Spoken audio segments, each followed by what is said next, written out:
Picture this. You're 8 years old, sitting in front of a television screen, watching a commercial for a gleaming suburban home with a white picket fence, a golden retriever, and 2 cars in the driveway. The family inside is smiling, laughing, perfect. The narrator's voice is warm and confident. This could be yours. This is what success looks like. This is the American dream.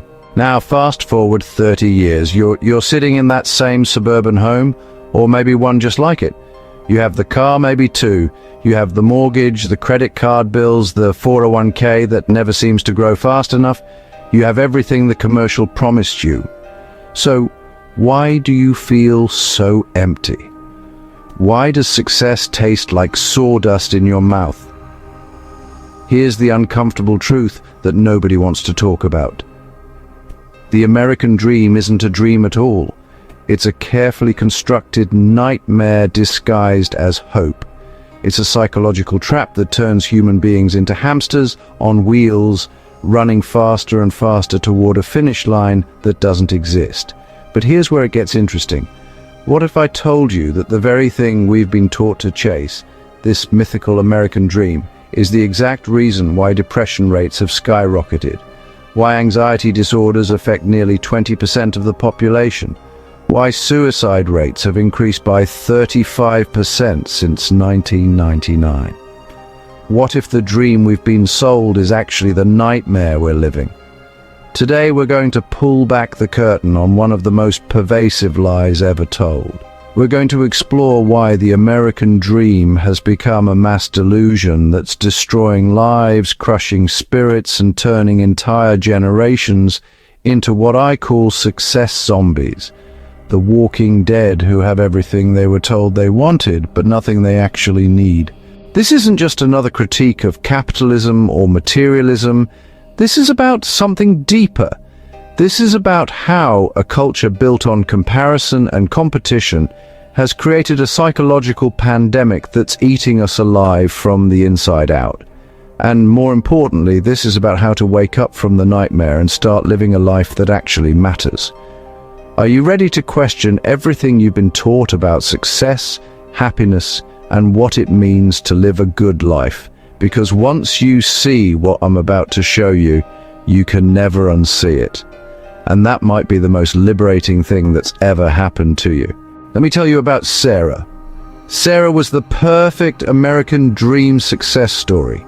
She had a Harvard MBA, a 6-figure salary at a Fortune 500 company, a designer apartment in Manhattan, a luxury car, expensive clothes, and regular vacations to Instagram-worthy destinations. By every metric society gave her, she had won the game of life.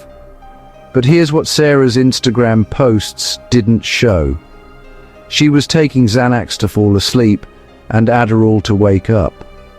She hadn't had a meaningful conversation with another human being in months. She spent her lunch breaks crying in bathroom stalls.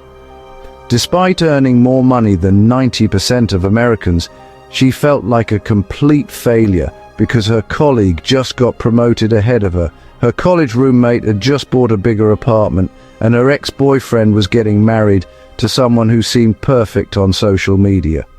Sarah's breaking point came on a Tuesday morning in 2019.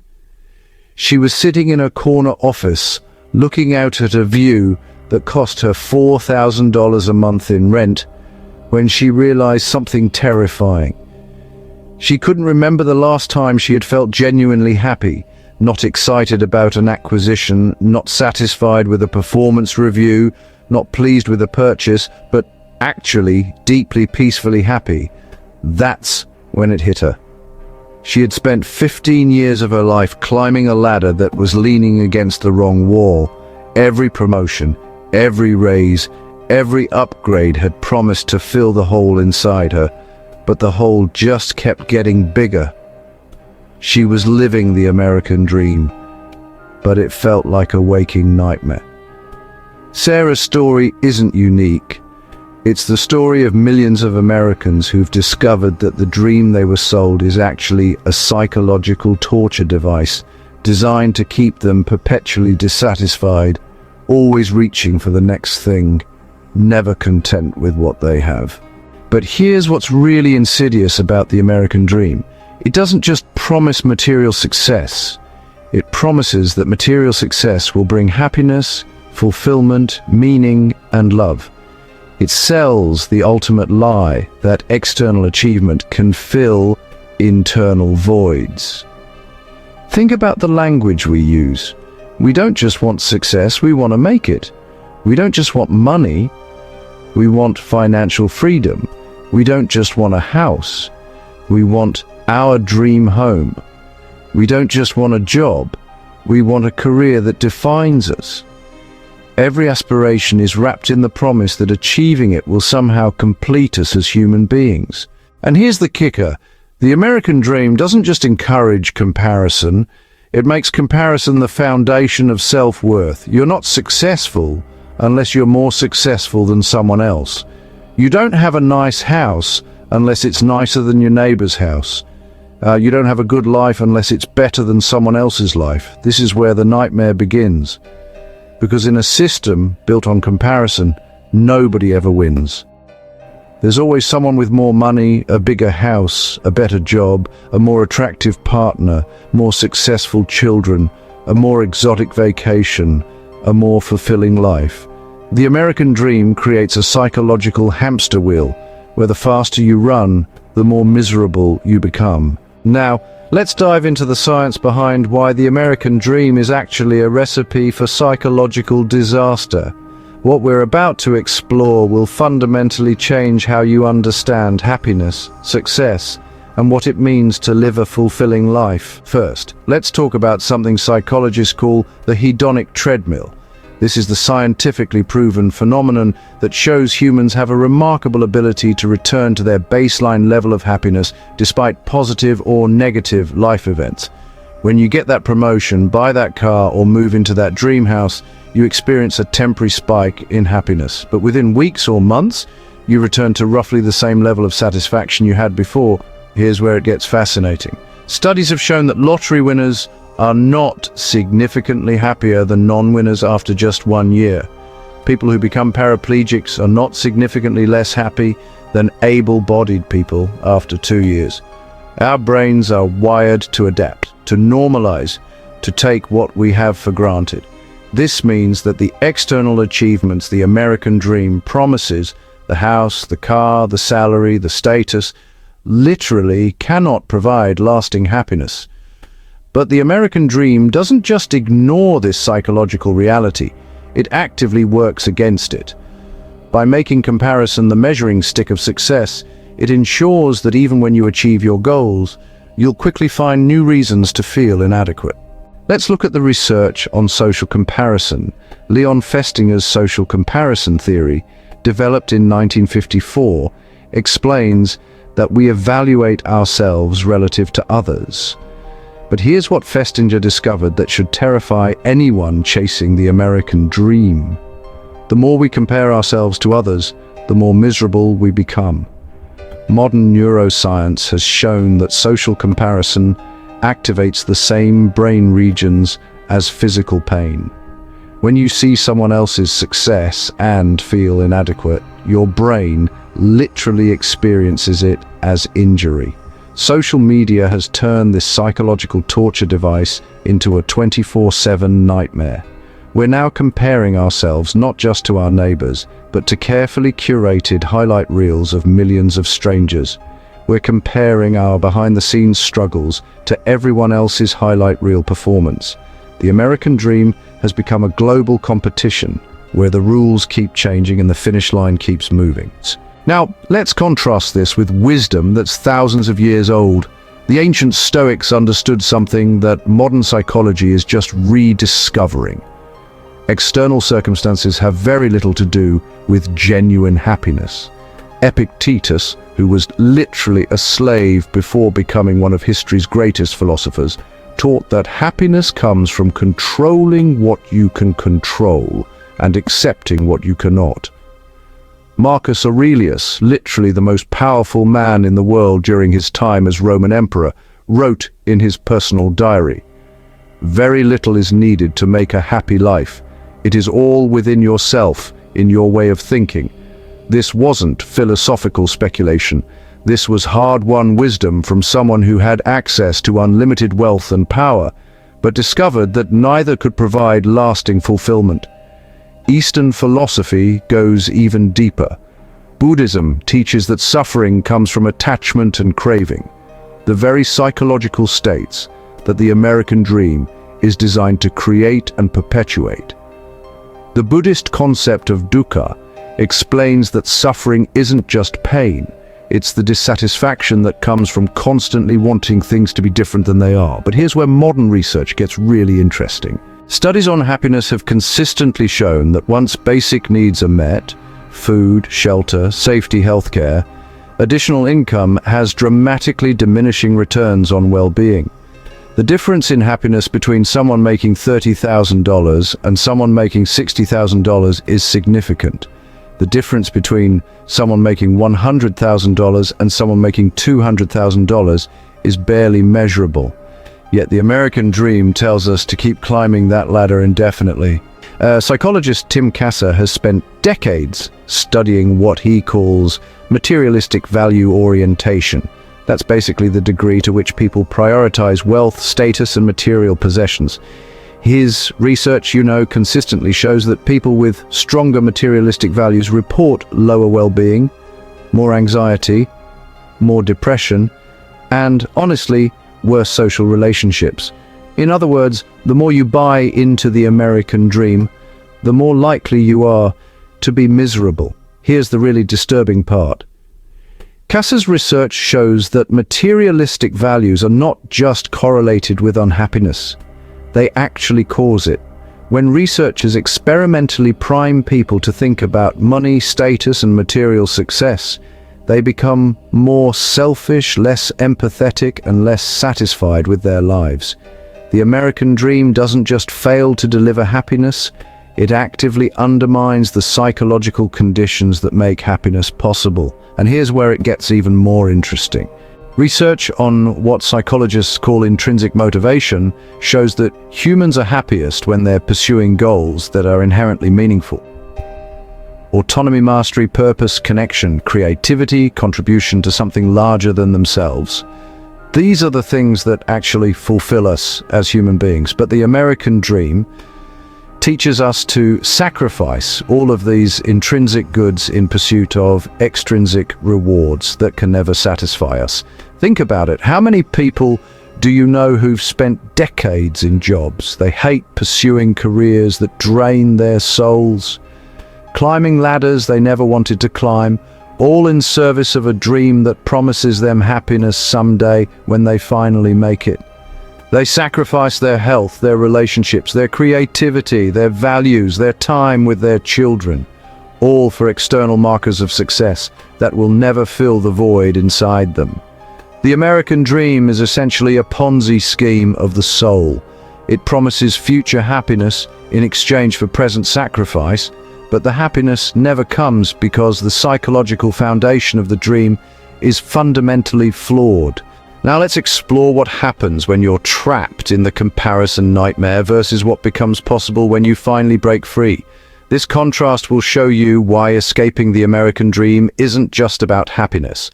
It's about reclaiming your humanity. When you're living in the comparison trap, your entire sense of self becomes external. You are your job title, you are your net worth, you are your neighborhood, you are your car, your clothes, your vacation photos, your children's achievements.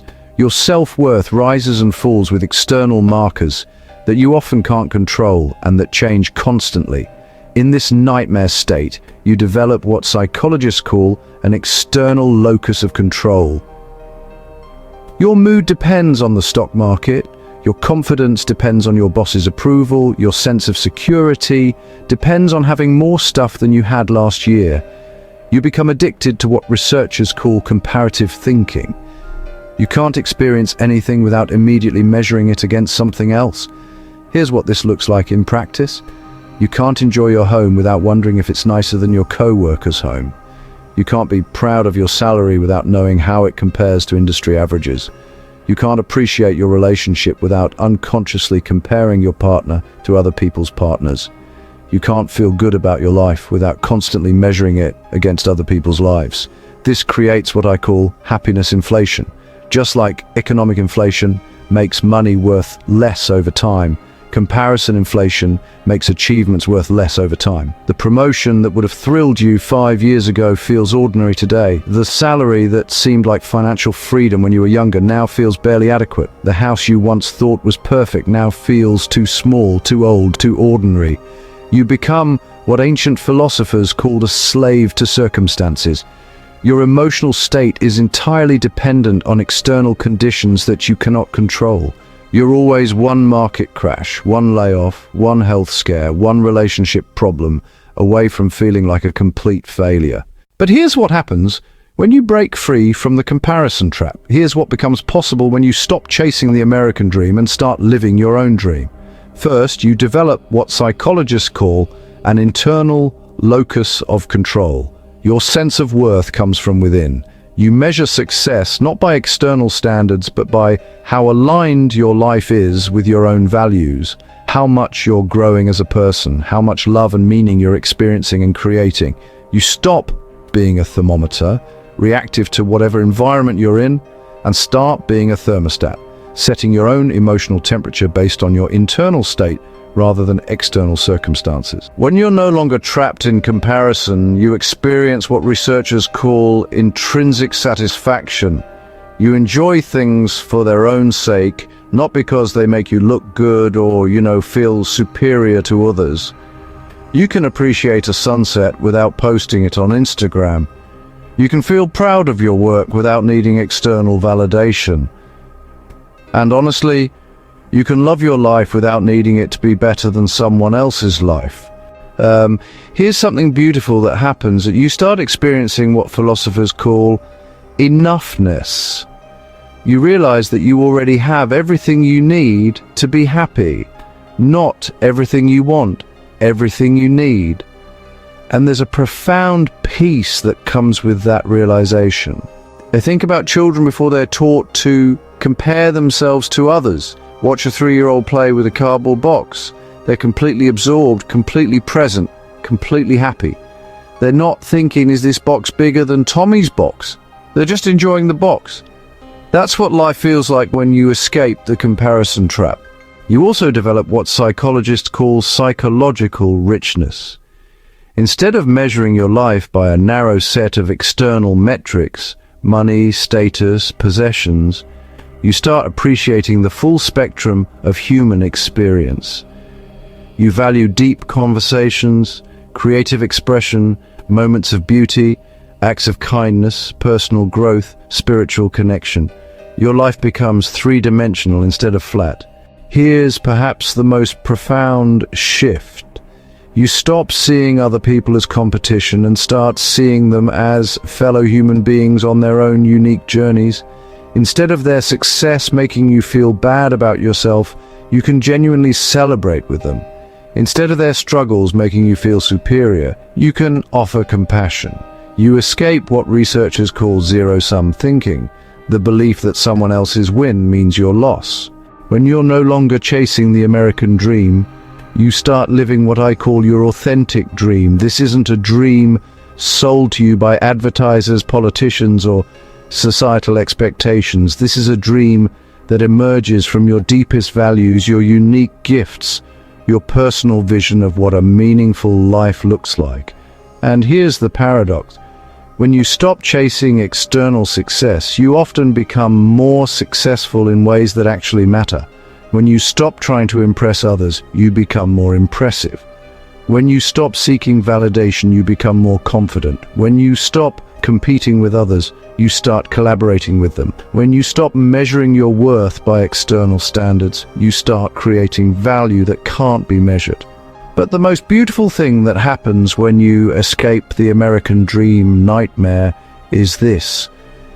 You remember who you are, not who you're supposed to be, not who others expect you to be, not who would make the most money or gain the most status, but who you actually are beneath all the conditioning, all the expectations, all the societal programming.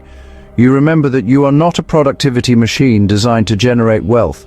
You are not a status symbol designed to impress others. You are not a consumer designed to drive economic growth. You are a human being with intrinsic worth, unique gifts, and the capacity for joy, love, creativity, and meaning that has nothing to do with external achievements. Let's go deeper into the psychological mechanisms that make the American dream so toxic to human well-being. What we're about to explore explains why chasing this dream doesn't just fail to bring happiness, it actively destroys it.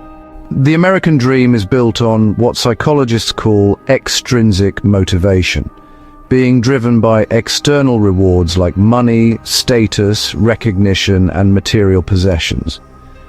But decades of research have shown that extrinsic motivation actually undermines intrinsic motivation, the internal drive that comes from doing things because they're meaningful, enjoyable, or aligned with your values. Here's how this psychological sabotage works. When you start doing something for external rewards, your brain begins to associate that activity with the reward rather than with intrinsic satisfaction. Over time, you lose the ability to find joy in the activity itself. You become dependent on external validation to feel motivated or satisfied. This is why so many successful people feel empty. They've trained their brains to only feel good when they're achieving external milestones. But external milestones are finite.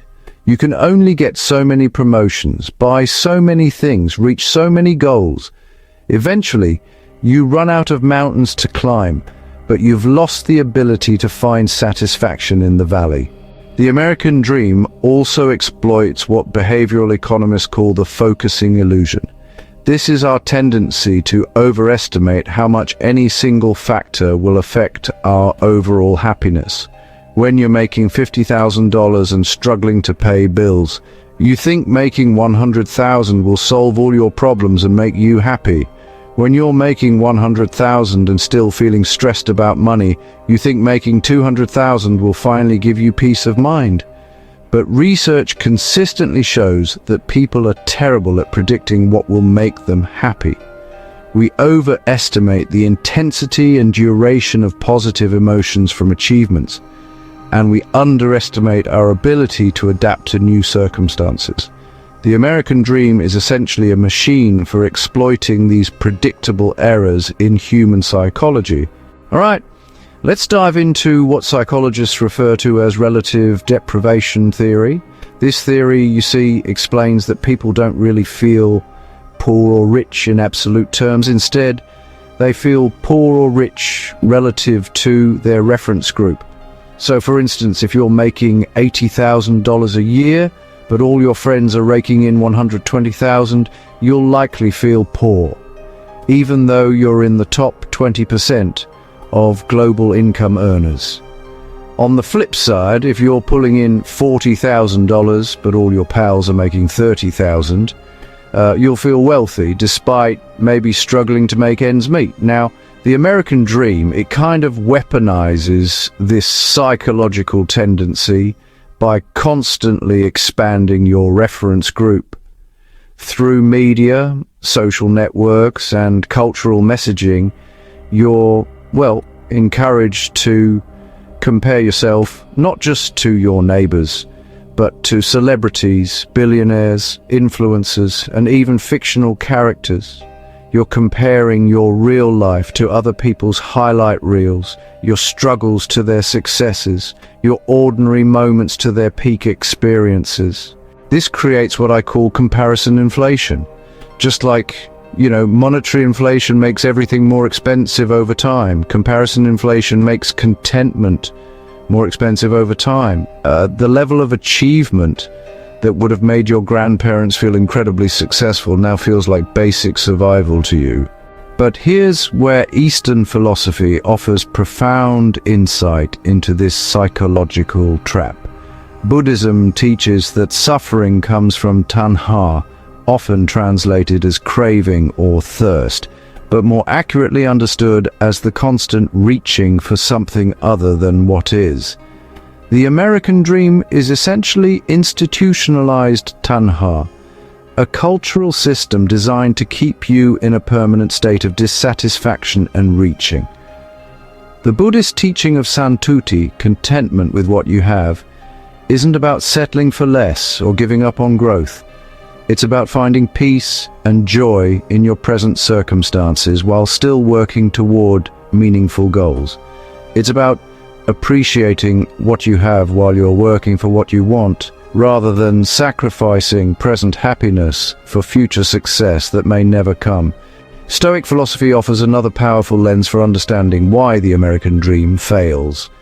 The Stoics taught that happiness comes from focusing on what they called what is up to us versus what is not up to us.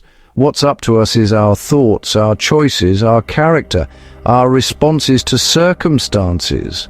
What's not up to us is pretty much everything else. Other people's opinions, market conditions, political situations, natural disasters, and yes, most of the external markers of success that the American dream tells us to chase. Marcus Aurelius wrote, "You have power over your mind, not outside events. Realize this and you will find strength." But the American dream teaches exactly the opposite. It tells us that our happiness depends entirely on outside events: getting the job, making the money, buying the house, achieving the status. Modern positive psychology has validated these ancient insights. Researchers have identified what they call authentic happiness, well-being that comes from engagement, being absorbed in activities that use your strengths, meaning serving something larger than yourself, and positive relationships. Notice what's not on that list: money, status, possessions, or comparative success. Studies of the happiest people in the world, not the richest, not the most successful, but the genuinely happiest, reveal some fascinating patterns. They tend to have strong social relationships, a sense of purpose that goes beyond themselves, regular engagement in activities they find meaningful, and gratitude for what they already have. They also tend to avoid social comparison and to measure their progress against their own past selves rather than against other people. Here's perhaps the most damning research about the American dream. Studies show that people in countries with greater income inequality, where the American dream mythology is strongest, are less happy, less trusting, more anxious, and more depressed than people in countries with smaller wealth gaps. Less happy, less trusting, more anxious, more depressed than people in countries with smaller wealth gaps. The very system that promises individual success creates collective misery. The psychological research is clear. The American dream doesn't just fail to deliver happiness. It's specifically designed in a way that makes happiness impossible. It's based on comparison, external validation, infinite growth, and future-focused satisfaction. All psychological patterns that have been proven to undermine well-being. But perhaps the most insidious aspect of the American dream is how it redefines failure. In this system, you're not just failing at specific goals, you're failing at life itself. If you don't achieve financial success, you're a failure as a human being. If you don't climb the career ladder, you're wasting your potential. If you don't accumulate wealth and status, you're not living up to your responsibilities as an American. This creates what psychologists call learned helplessness on a massive scale. People who can't or won't play the American dream game start to believe that they're fundamentally flawed, that they don't deserve happiness, that they're not worth loving or respecting. The dream becomes a nightmare not just for those who chase it unsuccessfully, but for those who refuse to chase it at all. Now comes the most important question. How do you wake up from this nightmare? How do you deprogram yourself from decades of conditioning and start living a life based on what actually brings fulfillment, rather than what society tells you should bring fulfillment? The first step is what I call dream detox. You need to consciously disconnect from the comparison machine that's been poisoning your mind. This means drastically reducing your consumption of social media, advertising, lifestyle content, and any media that makes you feel inadequate about your life. For at least 30 days, practice what I call comparison fasting. Actively avoid situations that trigger comparative thinking. But here's the crucial part. You can't just remove the negative inputs, you need to replace them with positive inputs. Start consuming content that celebrates contentment, creativity, authenticity, and inner growth rather than external achievement. Read philosophy, poetry, spiritual texts. Watch documentaries about people who've found fulfillment through service, creativity, or simple living. Feed your mind with ideas that nourish rather than deplete. The second step is developing what I call enough awareness. So start paying attention to the difference between wants and needs, between desires and requirements, and, between preferences and demands. Practice asking yourself, do I actually need this? Or do I just want it because I think it will make me feel better about myself? Or maybe, am I pursuing this goal because it aligns with my values? Or because I think it will impress others? Create what I call an enough inventory. Just make a list of everything you already have that you once desperately wanted. Your current home, your current job, your current relationships, your current possessions. All of these were once dreams that you achieved. Practice gratitude not as a platitude, but as a psychological exercise that rewires your brain to appreciate what is, rather than constantly reaching for what isn't. The third step is defining success on your own terms. Instead of, just accepting society's definition of a successful life, create your own definition based on your unique values, strengths, and vision of what really matters. What would a truly successful life look like if no one else's opinion mattered? What would you pursue if money were no object? What would bring you joy if there were no social media to document it? Write down your personal definition of success and make sure it's based on intrinsic rather than extrinsic factors. Instead of saying, I want to make 6 figures, try, I want to feel financially secure and have meaningful work. Instead of, I want a big house, try, I want a home that feels peaceful and welcoming. Instead of, I want to be successful, try, I want to contribute something valuable to the world. The fourth step is practicing what I call process over outcome thinking. The American dream, it teaches us to focus on destinations, the promotion, the purchase, the achievement, but research shows that happiness comes from the journey, not the destination. So start focusing on whether you're enjoying and growing from your daily activities, rather than whether those activities are leading to impressive outcomes. Ask yourself, am I learning something new? Am I using my strengths? Am I connecting with people I care about? Am I contributing to something meaningful? Am I growing as a person? These process-focused questions lead to sustainable satisfaction because they're about how you're living your life right now, not about what you might achieve someday. The fifth step is building what I call internal scoreboards. Instead of measuring your worth by external metrics, develop internal metrics that reflect what actually matters to you. Maybe it's how many days you felt genuinely peaceful. Maybe it's how many meaningful conversations you had. Maybe it's how much you grew from challenges. Maybe it's how much beauty you noticed and appreciated. Keep a daily or weekly journal focused on these internal metrics.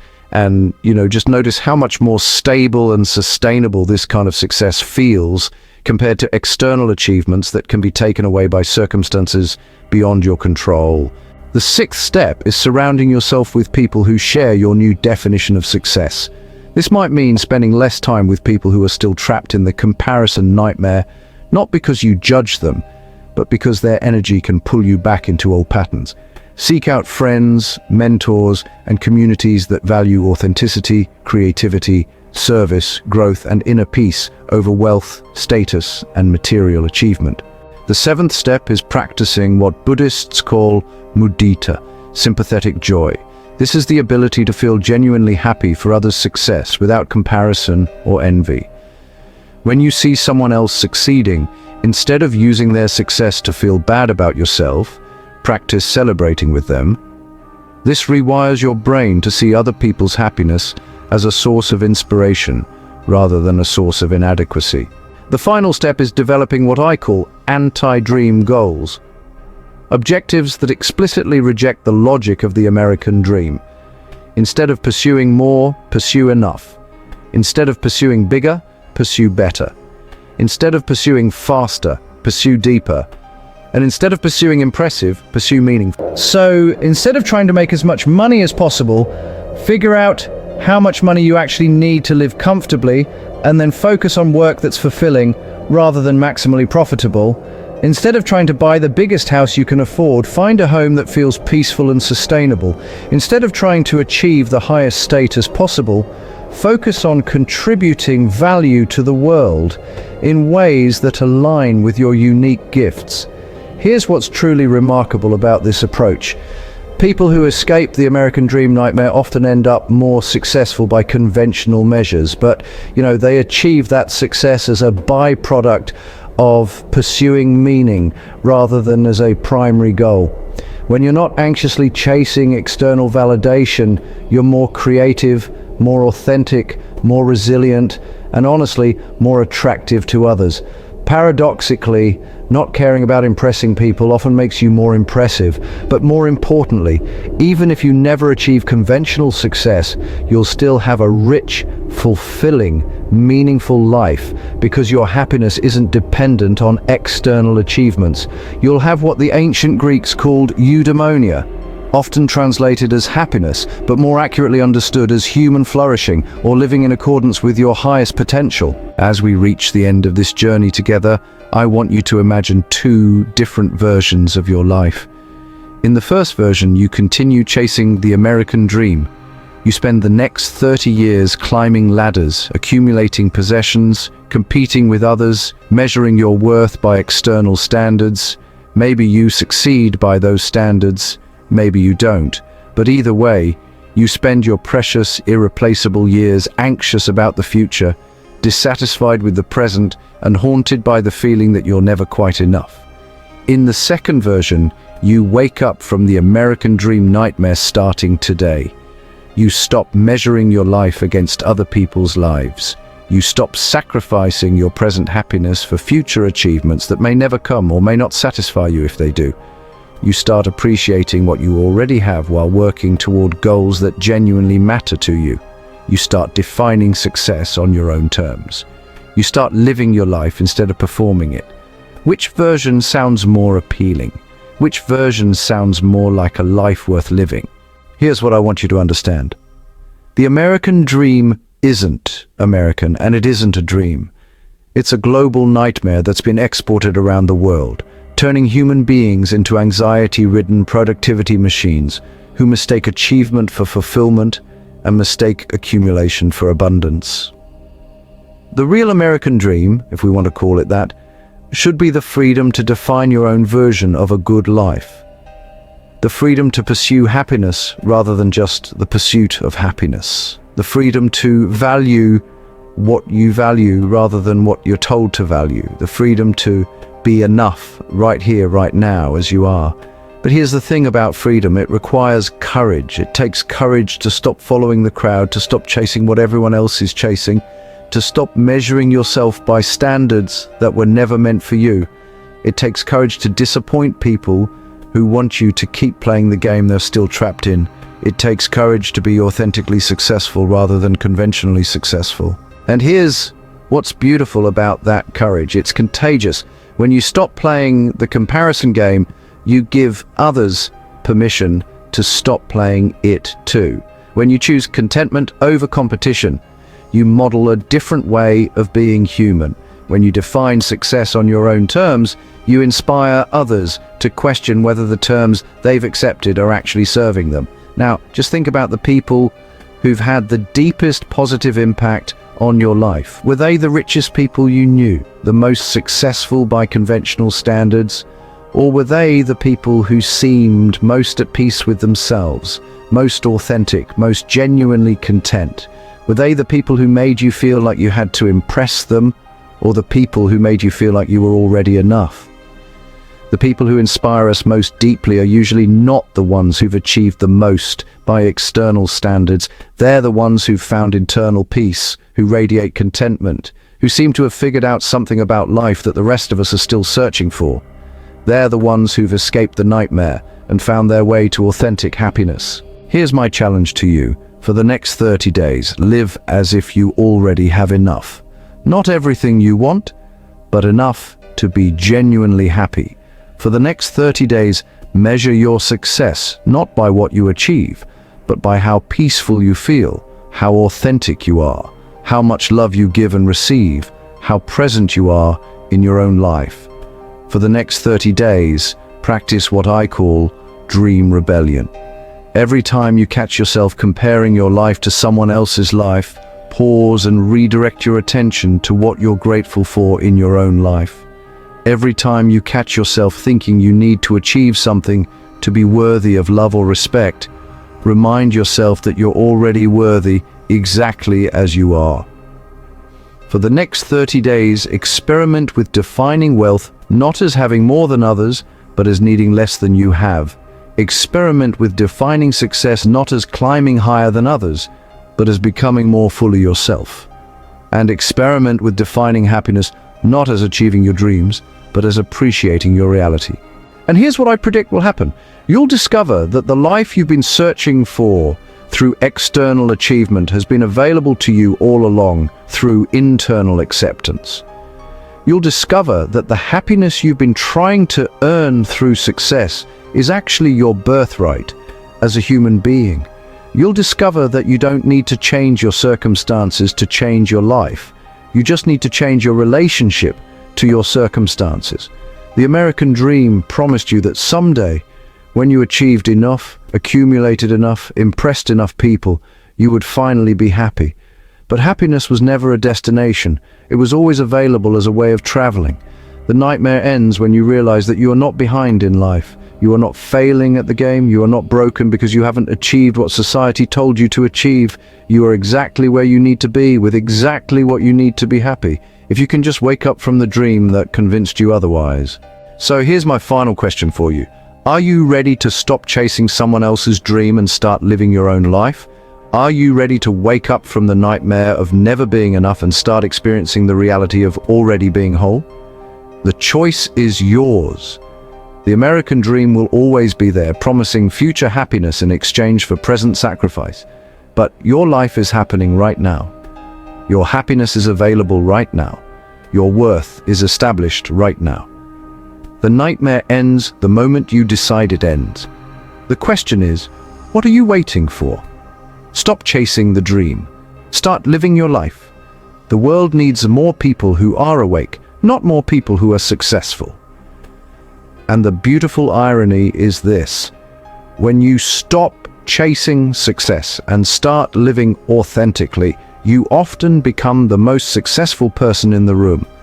Not because you have more than others, but because you need less than others to be truly, deeply, genuinely happy. Welcome to the other side of the nightmare. Welcome to your real life.